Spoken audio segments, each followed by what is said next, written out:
Vanitha TV ప్రేక్షకులకు నూతన సంవత్సర శుభాకాంక్షలు. ఈ నూతన సంవత్సర శుభ సందర్భాన మీకు ఒక అద్భుతమైన ఒక జంటను పరిచయం చేయబోతున్నాం. శుభలేఖ సుధాకర్ గారు, శ్రీమతి శైలజ సుధాకర్ గారు. వారి వివాహం జరిగి 25 సంవత్సరాలు పూర్తయ్యాయి. ఈ నేపథ్యంలో మనం వారి ఇరువురిని ఒకసారి పలకరిద్దాం. నీ జడ కుచ్చులు నా మెడ కుచ్చులు కనుక, నీ వెనుక నా నడక నీకెందుకు లేకినుక, ఓ నవమి చిలుక నగవు చిలుక తగదు అలక తగవు పడక. నమస్తే సార్. నమస్తే అమ్మా. నమస్కారం.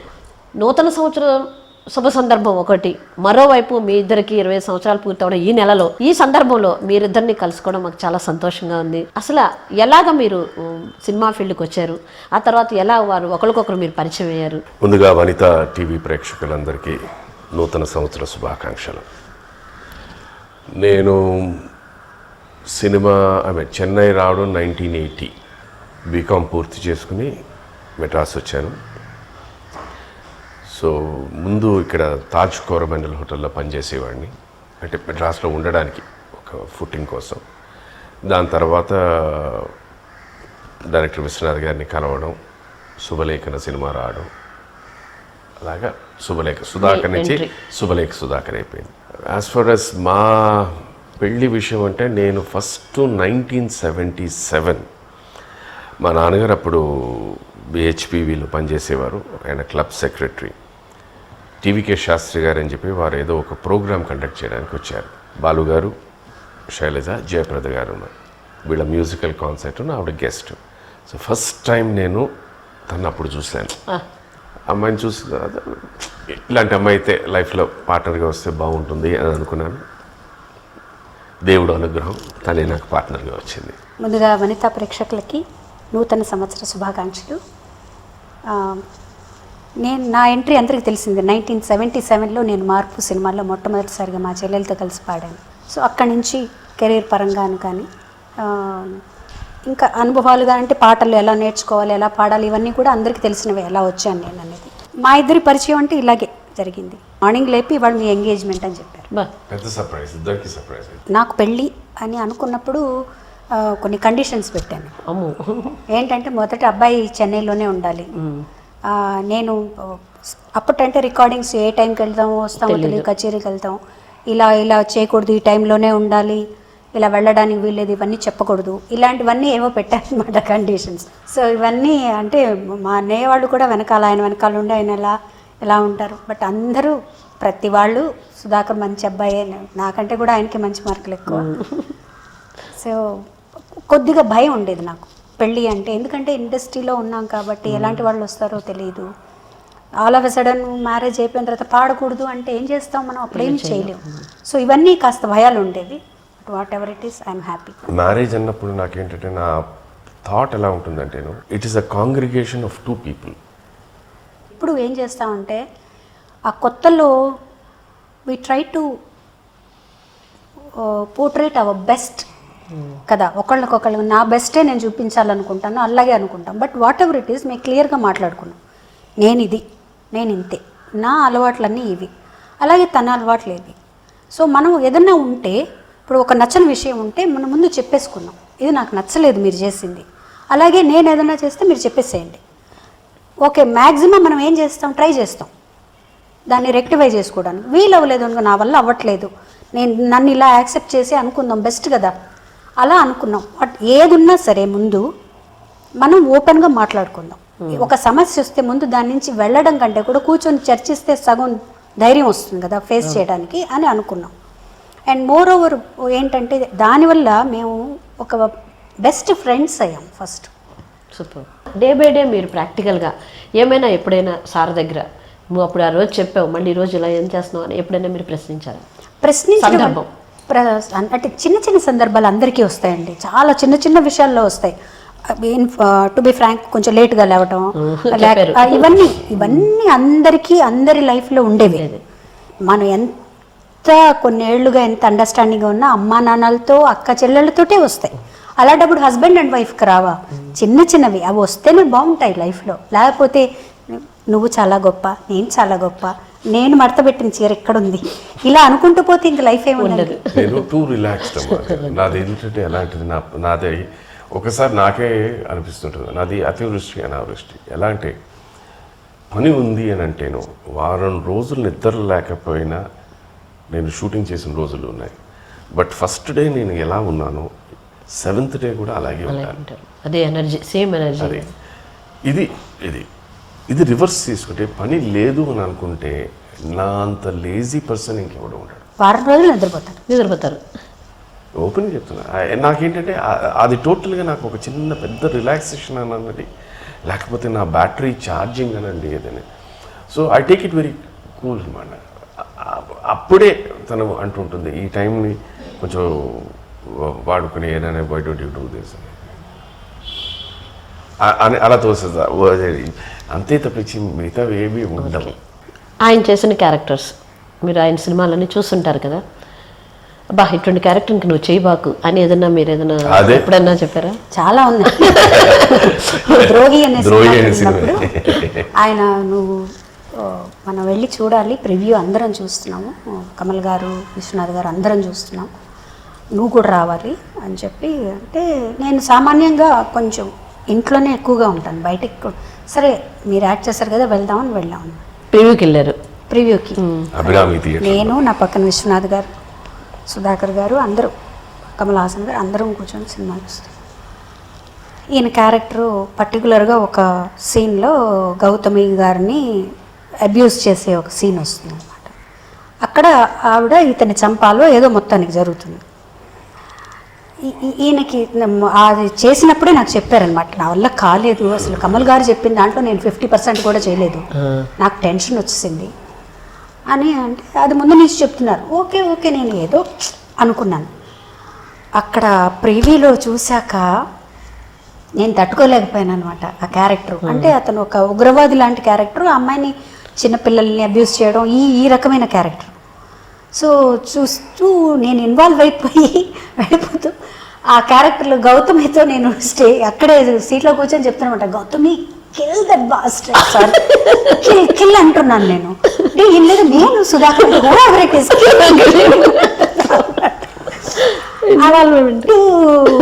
అంటే నేను పక్కన విశ్వనాథ్ గారు, నాకు తెలియదు, తర్వాత చెప్పాను మీరు అలాంటివి చేయకండి, నాకు అది ఆంటింగ్గా ఉంది, నేను ఊహించుకోలేకుండా ఉన్నాను. ఆ సినిమా నుంచి బయటికి రావడానికి దగ్గర నాకు తెలిసి ఒక 3 hours ఎంత బట్టి రాత్రి నాకు చాలా ఈ మనిషి నా పక్కన ఉన్నాడు అన్ని మర్చిపోయాను అనమాట. నేను కమల్ హాసన్ గారు ఆ సినిమా ప్రొడ్యూసర్. ప్రివ్యూ అయిపోయి బయటకు వచ్చిన వెంటనే అప్పటికి ఆల్రెడీ సాగర్ సంగమం చేసి వాళ్ళిద్దరికి పరిచయం.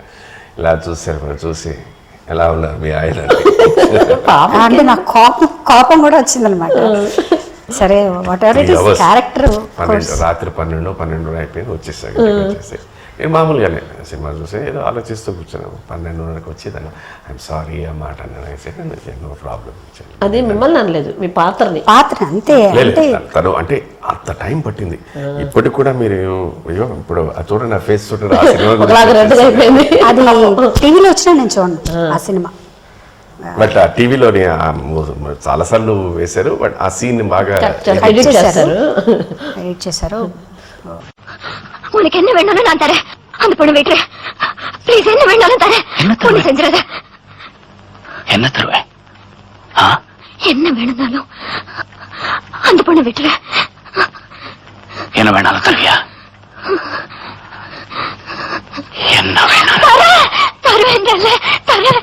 குஷன்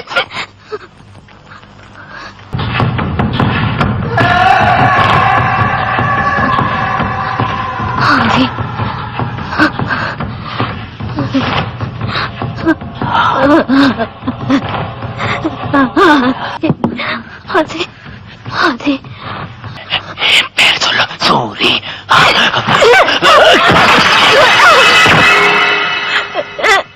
కొన్ని అంటే తప్పవండి ఆర్టిస్టులకి వాళ్ళ ఇళ్లలో ఇవన్నీ సహజం. కొన్ని సీరియల్స్లో సినిమాల్లో చంపేస్తారు. నాకు ఎంగేజ్మెంట్ అయిన తర్వాత శివ సినిమా వచ్చింది, అందులో ఇన్ని ఫస్ట్ మీ ఇద్దరం కలిసి మా ఫ్యామిలీతో అంతా కలిసి శివాకి వెళ్ళిన సినిమా ఎంగేజ్మెంట్ అయిన తర్వాత ఇంకా పెళ్ళి అవ్వలేదు అప్పటికి. మా అమ్మగారు అయితే ఇదేమిటి మొట్టమొదటి సినిమాని చంపేస్తారు ఇందులో, ఎందుకో నాకు ఇది ఏమిటో ఇలా అని ఆవిడ బాధపడ్డాం. సెంటిమెంట్స్ కదా ఎలాగైనా పెద్దవాళ్ళకు ఉంటాయి పెద్దవాళ్ళు కదా. మా అమ్మగారు కదా చెప్పారు, మా అమ్మ ఇవన్నీ సినిమాలో తప్పవు. మీరు అసలు ఒక డాన్సర్ కదా మీరు, ఆ సినిమాలో ఎలాగ అసలు మీరు సాగర సంగమంలో ఎలాగ? నేను డాన్స్ కూడా ఒక ప్రొఫెషన్గా తీసుకోవాలని నేర్చుకోలేదండి. మా ఇంట్లో వాళ్ళు, మా సిస్టరు పల్లవి, అన్నయ్య, పాప ఇద్దరు నేర్చుకుంటుంటే సరదాగా నేను నేర్చుకున్నాను. అది ఎంత దూరం వెళ్ళిపోయిందంటే అరంగేట్రం ఇచ్చే లెవెల్కి వెళ్ళిపోయింది. మాస్టర్ గారు అరంగేట్రం చేయొచ్చు కదమ్మా, బాగా చేస్తున్నారంటే అరంగేట్రం చేయటం అయింది. అప్పుడు ఆ ఫొటోస్ చూసి విశ్వనాథ్ గారు చేస్తే బాగుంటుంది అని మా నాన్నగారిని ఒప్పించి, నాకైతే ఇష్టం లేదు టు బి ఫ్రాంక్. మా నాన్నగారి దగ్గరికి వెళ్ళి ఆ నాన్నగారితో మాట్లాడి ఒప్పించిన తర్వాత ఆ సినిమా చేయడం జరిగింది. చేసినంత వరకు మంచి సినిమా అది. నాకు ఇప్పుడు ఒక పెద్ద చిరునామా కదా శైలజకి సాగర సంగమం అనేది. బట్ నాకు కంఫర్టబుల్గా లేదండి, నేను యాక్టింగ్లో కంఫర్టబుల్ కాదు. మీరు వేసిన క్యారెక్టర్ ఆమెకి ఒకసారి పాత్రనే తిట్టేశారు ఆమె. అసలు ఆమెను పాడిన పాటల్లో మీకు అంటే మీరు ఎప్పుడు ఎదురు చూస్తారు కదా నన్ను హ్యాట్స్ ఆఫ్ అని చెప్పాలి, అలాగే ఆమె పాటను ఎప్పుడైనా పొగిడారు? బాగా చెప్పి పక్కగా పొగుంటారు. నేను తన ఈవెంట్ మామూలుగా చాలా మంది అడుగుతుంటారు, రోజు శైలజ గారు మీకోసం పాడతారని. శైలజ గారు నా కోసం పాడేది కానీ ప్రాక్టీస్ కాకనే పాడుకుంటూ ఉంటుంది. ఏదో టీవీలో ఏదో ఒక పాట వస్తున్నప్పుడు ఏదో హిందీ పాట ఏదో చూస్తే దీనికి లింక్ ఎక్కదో మన టైంలో తెలుగు ఉంటుంది, రాగం ఏదో ఉంటుంది, రాగం ఉంది, దాని ఏదో పాట. ఒక పాట ఏదన్నా చెప్పండి అసలు, కనీసం ఒక ఎప్పుడు శైలజ అనగానే మీకు గుర్తొచ్చే పాట. నాకు శైల పాడింది తెలుగులో అయితే మన ఆఫ్ కోర్స్ లల్లు దర్వాజ్ అనేది అదొకటి పెద్దది. తర్వాత మయూరిలో ఒకటి పాట పాడింది, తర్వాత టైటిల్ సాంగ్, ఫస్ట్ సాంగు. తర్వాత నాకు మన డైరెక్టర్ గారి సినిమా రమ్యాకృష్ణ గారు యాక్ట్ చేశారు, సూత్రధారులు, ఆ పాటలు అంటే చాలా ఇష్టం. తర్వాత తమిళ్లోని రజనీ గారి సినిమాలో ఒక పాట పాడింది, జానీ అని. చాలా ఉన్నాయి అవన్నీ మా కోసం వెయిటింగ్. ఇక్కడ చెప్పండి, తన పాటే కావాలా? అవును, పాట అయితే బెటర్. మన సూత్రధారుల పాట గుర్తుందా? జోలా జోలా అదే పాట. సరే మీరు అడుగుతున్నారు, అది నేను అడుగుతున్నాను, మీకు ఏం వచ్చిందో పాడను బాబు. మీరు ఇలా అడిగితే పాడను, మీరుగా అడిగితే ఇదే చెప్పాను కదా, ఎక్కడ చేసి బాబు. ఏంటి ఇమిటేషన్? అప్పుడప్పుడు అలా అలా జోలా జోలా మజోలా జే జేలా జోలా జే జేలా జోలా నీలాల కన్నులకు నిత్యమల్లే పూలజోల నిత్యమల్లే పూలజోల రేపల్లే గోపన్న రేపు మరచి నిదరోయే రేపు మరచి నిదరోయే యాదగిరి నరసన్న ఆదమరచి నిదరోయే ఆదమరచి నిదరోయే ఏడు కొండల వెంకన్న ఎప్పుడనగా నిదరోయే ఎప్పుడనగా నిదరోయే కోడి పిల్లడా నీకేమో కునుకైనా రాదాయే కునుకైనా రాదాయే ఓ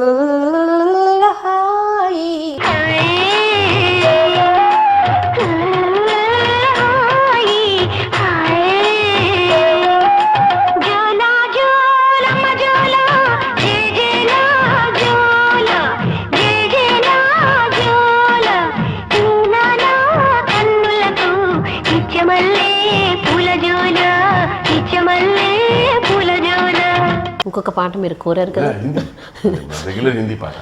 నీకు బోర్ కొట్టేసి ఉంటుంది మా ఇంట్లో ఎవరి ఇంటికి వచ్చినా ఆయన ఫ్రెండ్స్ కానీ నా ఫ్రెండ్స్ కానీ ఎవరొచ్చినా ఏ గెట్ టుగెదర్ అయినా ఈ పాట పాడి పాడి మీకు ఇంకా మంచినీళ్ళు తాగినట్టు అయిపోవాలి ఆ పాట.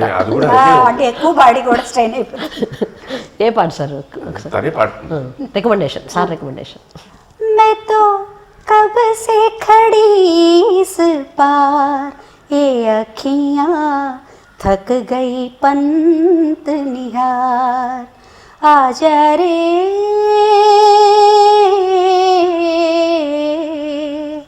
परदेसी मैं तो कब से खड़ी इस पार ये अखियाँ थक गई पंत निहार आजा रे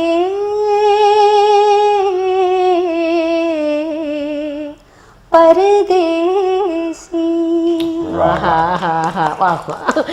పాడలేదే అది మూడింటికి కలిపి ఒకేసారి చెప్పండి. అంతే అంటే అంటే 3 సార్లు ఎందుకు ఎనర్జీ వేస్ట్? ఇంకొక విషయం, ఒక నటన పాటలు కాకుండా డబ్బింగ్, చాలా మంచి మంచి పాత్రలకు డబ్బింగ్ చెప్పారు మ్యామ్. ఆ డబ్బింగ్లో శ్రీదేవికి కూడా మీరు డబ్బింగ్ చెప్పారు, టబ్బుకి చెప్పారు. ఇటువంటి నిజంగా అది ఒక మలుపు లాంటిదే. అది ఎలాగా అసలు డబ్బింగ్ ఎలాగా? అసలు డబ్బింగ్ చెప్తానని నాకు ఏ రోజు కూడా నాకు తెలియదండి. అంటే అసలు ఒకటి ఇలా ఉంటుంది డబ్బింగ్ చెప్తే, అది ఒక ప్రొఫెషను అంటే వినడం, టీవీలో చూడటం తప్పించి నాకు సినిమాలు చూడటం తప్పించి ఏం చేత కాదు. విజయబాపినేడు గారు పట్నం వచ్చిన పతివ్రతల్లో నా వాయిస్ ట్రై చేశారు రాధిక్ గారికి. చేసి సరిగ్గా మ్యాచ్ అవ్వలేదు అంటే నన్ను అసలు ఎందుకు పిలవాలి, పిలిచి మళ్ళీ బాగాలేదన్నాలి ఎందుకు, అసలు ఇంకెప్పుడు నేను డబ్బింగే చెప్పాను, నాకు చాలా తొందరగా వస్తుంది పాపం అని అనుకున్నాను నేను. బట్ మళ్ళీ వాళ్ళు ఏమనుకున్నారేమో, లేదు అది ఆ వాయిస్ ఆవిడ అల్లరికి సూట్ అయింది, మీరు చెప్తేనే బాగుంటుంది అని వెళ్ళి చెప్పాను. మళ్ళీ ఆయా మరి మీ స్నేహితులకి అంత పెద్ద కారు, బోల్డ్ నగలు ఉన్నాయి కదా, మరి ఆవిడ చేతిలో బోల్డ్ ఉద్యోగాలు కూడా ఉన్నాయా? ఉండే ఉంటాయి. ఆయా ఆయా ఆవిడని అడిగి మా అక్కకు ఉద్యోగం, మా ఆయనకు ఉద్యోగం, మా బావగారికి ఉద్యోగం, మూడంటే మూడు అడిగే చాలు. మా గంగని ఎప్పుడూ ఏది అడగలేదు, కానీ అమాయకంగా నువ్వు అడిగే చూస్తుంటే నీ గురించి తప్పకుండా అడుగుతానమ్మా. మా మంచయ్య మాకు ఉద్యోగాలు వచ్చేశాక నీకు ఈ చిరిగిన చీరలు, ఈ పాడుకొంప ఏమొద్దు. అలాగే మరి వెళ్దామా? వెళ్దాం. ఒక్క సినిమాతో అయిపోతుంది అనుకున్నాను, టు బి ఫ్రాంక్. అంతవరకే ఊరికేసి చెప్పాను సరదాగా. అక్కడి నుంచి వసంత కోకిల, మూండ్రాం పేరు, అది తెలుగులో నేను నాకు చాలా మందికి తెలియదు. మా పెళ్ళైన తర్వాత నేను ఈ సినిమాకి నేను ఎందుకు అవాయిడ్ ఏదో ఈ మధ్య కాలంలోనే ఒక 5-6 ఏళ్ల క్రితం నేను చెప్పాను ఏంటంటే, నువ్వు చెప్పావా అప్పుడే నమ్మలేదు. జోక్ చేయదన్నాను, నేను ఎందుకంటే జోక్ చేస్తానా, నేను చెప్పను. I was really surprised. అరే ఇందాక ప్యాకెట్ ఇచ్చానే, ఇందాక ఇచ్చాను రా, paper packet, brown paper packet. School నుంచి వచ్చేప్పుడు ఇవ్వలేదు బ్రౌన్ పేపర్ ప్యాకెట్ రా. ఎక్కడ పెట్టావు? అది మా అమ్మని పిలవడానికి వచ్చానే, అప్పుడు కిటికీలోంచి పడేశాను. ఏంటి కిటికీలోంచి పడేసావు? ఏ కిటికీ?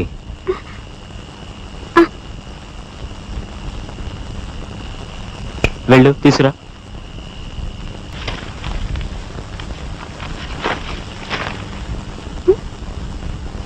ఏంటిది? కొత్త చీర. ఇందా వెళ్ళి కట్టురా. మరి నేను కట్టుకోవడానికా? మా మహిళా ప్రేక్షకుల కోసం అసలు లైఫ్లో ఏదైనా ఒక చిన్న ప్రాబ్లం వస్తే దాన్ని ఎలా బ్యాలెన్స్ చేయాలి అనేది ఏదైనా కొంచెం మహిళా ప్రేక్షకులకు అంటున్నారు కాబట్టి ఇండివిజువాలిటీ ఉండాలి, ఫైనాన్షియల్ డిపెండెన్సీ ఉండకూడదు. ముఖ్యంగా ఈ రెండు ఉంటూనే, అంటే స్వతంత్రత ఉండాలి, ఆర్థిక స్వాతంత్రం ఉండాలి. అదే సమయంలో సున్నితత్వం, లాలిత్యం పోగొట్టుకోకూడదు. ఈ సమయంలో మీరు కానీ సున్నితత్వాన్ని, లాలిత్యాన్ని పోగొట్టుకుంటే ముఖ్యంగా స్త్రీ కుటుంబం నిలబడదు. స్త్రీలో అమ్మతనం కూడా ఉండాలి.